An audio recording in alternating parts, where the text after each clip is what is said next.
Welcome to Terrifying Tales, the channel dedicated to bringing you original horror stories. The dreaded Mermaid's Cry. It was not the safest route toward the New York colony, but Caleb Knight wished to return the way he had left years earlier, when the HMS Winchester had borne him away to be a young gentleman in His Majesty's Royal Navy.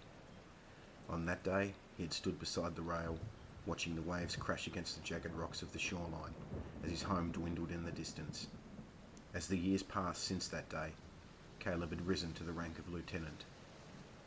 This day, as a guest aboard His Majesty's HMS Whitechapel, he wished to watch his childhood home grow larger from the waves, no longer the child from a modest family, as now he returned, a man of influence. Obedient to his wishes, the Whitechapel beat her way along the shoreline, with her sails snapping against the wind as the crew worked hard to keep her from the rocks. Caleb raised his hand against the spray and looked for home. He wondered at the reception he would receive upon his return. Will my father know my face? He wondered. His sisters, long now married, were children when he left. Now as he returned, he was an uncle to nieces and nephews he'd never met. The sharp grey rocks bordering the shore blackened as the salt waves foamed and crashed among them. The lapping of the waves unlocked a memory long hidden away, a memory he had convinced himself false, merely the figment of imaginative youth born of a fear at leaving home. It was on these rocks years earlier Caleb had seen her, basking in the rays of the sun, hair red as fire and skin of porcelain. From her waist, a green-scaled tail lapped at the water below the rocks. As he recalled the image, he wondered if he'd been right to pass it off as false. A childhood memory of his sister, accompanied by the image of her gleefully humming her favourite song, rose to the forefront of his mind. What were the words? From beneath the water, from the depths that never warm, we wait upon the ocean, through the tides and every storm. You have no need to fear us if your heart is pure and bold, but you will not escape us if to greed your heart is sold. If you sail to fill your pockets and bleed your brothers dry, the last sound that may fill your ear is the dreaded mermaid's cry. Does it look like you remember? The captain asked as he gripped the handrail beside him.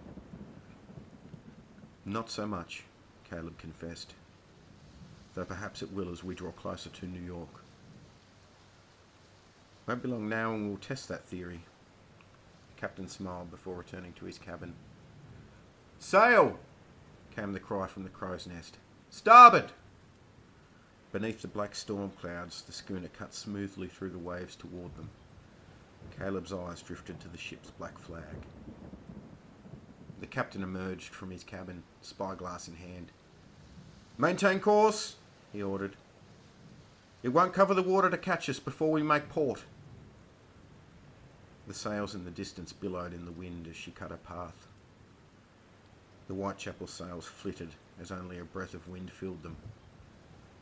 He hasn't noticed the wind's changed, Caleb realised. Perhaps it may be prudent to ready the cannons, he suggested. Nonsense, the captain replied. We're well ahead, no need to waste our lead preparing for an avoidable battle. Caleb knew the captain was wrong, but he held his tongue. He instead turned his attention back toward the approaching threat.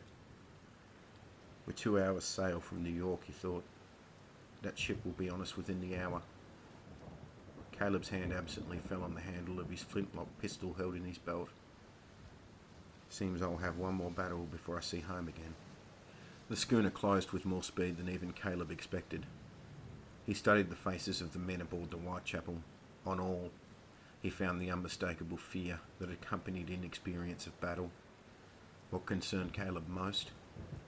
The same look on the captain's face. Frozen by fear, the captain had made no preparation for the impending battle. Perhaps now would be a good time to make the cannons ready, sir, Caleb said, startling the captain. Yes, very good, he replied. Ready the cannons! The call echoed through the ship as the men hurried to obey, seemingly happy to be doing something. The schooner continued to close in, the storm at its back. The silent Mary figurehead at the ship's bow, a menacing warning of who approached. Caleb knew the ship and its captain. The ship was the Wailing Death, and its captain was Bartholomew Swain. Captain Swain, or Blackheart Bart, as he was more widely known, had foregone treasure and riches for other ventures. Blackheart Bart and his crew now sailed with one purpose in mind: to rid the seas of His Majesty's Royal Navy. The desire for such a task stemmed from the death of his brother William, captured and hanged for piracy. In an ironic twist of fate, it had been Caleb who'd captured William and sent him to the noose. Caleb knew this would be a bloody battle to the death, with no chance of quarter. Howling wind followed the Wailing Death as she closed to a ship's length of the Whitechapel. We're outgunned and outmanned, Caleb realised. The Wailing Death possessed more firepower than the Whitechapel, and seasoned men of battle. Musket fire roared from the Wailing Death's crow nest. Splintered wood tore from the railing beside Caleb's hand. The next shot found the captain's stomach. Clutching his belly, he hit the railing and lurched overboard into the sea. A high-pitched scream erupted from the depths as the captain disappeared. Caleb was the only man to notice the cry. It was quickly drowned out by the crew's panic at the loss of their captain. "Prepare for broadside!" Caleb yelled. Stunned faces stared back silently. "Do you want to die? Prepare for broadside!" The men snapped to action. The Wailing Death pulled alongside the Whitechapel. "Hold!" Caleb called. The ships drew level. "Fire!" Cannon fire roared as the air filled with smoke, splinters of wood and screams of agony. The Wailing Death raked hard against the starboard side of the Whitechapel, causing many aboard to lose their footing. "Prepare to be boarded!" Caleb cried. The ships groaned and splintered as they met. The men of the Wailing Death vaulted the rail as they appeared through the smoke aboard the Whitechapel. Rage filled the dark eyes of Blackheart Bart as he emerged from the smoke of cannon fire. The men of the Whitechapel converged on him. He raised his flintlock pistol and dropped the first. He raised his sword and cleaved through the shoulder of the second man, spun and hacked off the arm of the third man at the elbow. Bart turned to the terrified eyes of the next and slammed his sword down into the man's skull. He wrenched his sword free and watched the man stagger, more drunk than dying, over the port railing into the sea. Caleb heard the high-pitched scream erupt from the depths once more as the man vanished beneath the water. Caleb cut through Bart's men. With his back to the mast, as there seemed no end to them, he noted they were fast, but they lacked the discipline to trouble him. Bart spied Caleb across the deck. The recognition was instant. "Well, Lady Luck has smiled on me this day, Lieutenant Knight." "Of her smile I have no doubt, Captain Swain, but are you sure her smile is in your honour?" Caleb replied. He leapt forward. Metal sang as their swords met. Caleb thrusted forward as Bart parried and returned 2 cuts of his own, the second narrowly avoiding his face. "He's quick," Caleb realised. He turned as Bart's sword cut the rail and lodged. Caleb brought his sword down and Bart caught it in his hand. Blood trickled down the blade as Bart ripped the sword free from Caleb's grasp and tossed it into the sea. He put his boot into Caleb's chest and kicked him across the deck. He pulled his sword free of the rail and stood over Caleb. Every man of the Whitechapel lay dead or dying. Only Caleb remained. Blackheart Bart's men had won the day. Rain hammered down from the black clouds above as thunder rumbled. Bart smiled down at the man before him. "Do you still doubt whom Lady Luck smiles for this day?" he asked. The ship lurched, causing all aboard to lose their footing. An intense wail carried from the depths below. Splintered crashing of wood carried below decks, followed by agonising screams. Holes exploded along the deck. Geysers of water spewed toward the sky as tangles of wailing hair and limbs dragged Bart's men screaming below deck. Those remaining made for the rail, only to be dragged overboard. The geysers subsided, leaving the splintered deck covered in water and blood. "Perhaps she smiles for neither," Caleb said, as only he and Bart remained. The deck cracked beneath Bart's feet.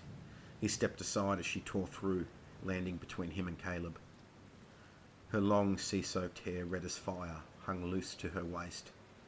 She rested on her arms of perfect porcelain skin. Her sky blue eyes danced between Caleb and Bart. Her mouth parted into a smile, revealing rows of razor-sharp teeth. From her waist stretched a tail covered in emerald green scales. She lifted her hands. Long fingernails sharp as blades hung from the ends of her fingers. With a blood-curdling scream, she pounced toward Bart. He reacted quickly. The sound of clashing steel sounded through the air as his blade parried the mermaid's nails. Bart put his boot into the mermaid's chest, sending her shrieking across the deck. She pounced again. Bart let out a grunt as nails found his flesh. He slammed his blade through the mermaid's tail, pinning her to the deck. She tried to rise as Bart's foot stomped her chest, pinning her down. "Wonders never cease," he said, removing his flintlock pistol from his waist. "My brother's killer and a mermaid all in one day." Bart loaded the flint. He poured the powder and tamped down. No one's ever bested a mermaid before. He slid the rat ball into the muzzle and tamped down again. He placed the primer and pulled the hammer back. "Do mermaids have last words?" She hissed up at him as he drew down. Confusion covered Bart's face as the shot sang out. Bart dropped his pistol as the red blotch spread through his shirt. Realisation followed as he stared across at Caleb's smoking flintlock pistol. Bart staggered back from the mermaid. She ripped the sword from her tail and slid like a serpent toward him. She raised herself upward on a tail and towered above. "I have judged you a wicked man, Bartholomew Swain," she hissed. He screamed as the mermaid drove her fingernails into his chest and lifted him off the deck. "You must be punished." The mermaid tossed Bart to the sea. His screams carried over the storm as the mermaid's sisters waiting below tore him to pieces. The Wailing Death and Whitechapel let out their final groans as they splintered apart and crashed to the depths.